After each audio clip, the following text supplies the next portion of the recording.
Çünkü biz indi getdik qəbristanlığa. Əlbəttə ki, inşallah ki, gəlir və ne deyir? Leyla Hanım, ne sözünüz var mı jurnalistlere?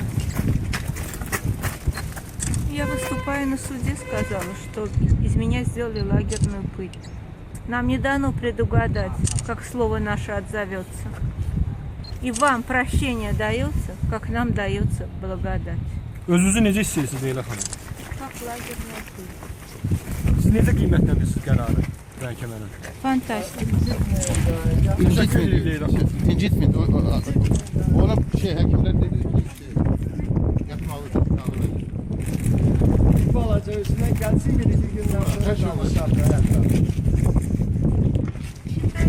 Пастернака, читайте доктора Живаго, читайте Солженицына, читайте Шаламова. Я слышал.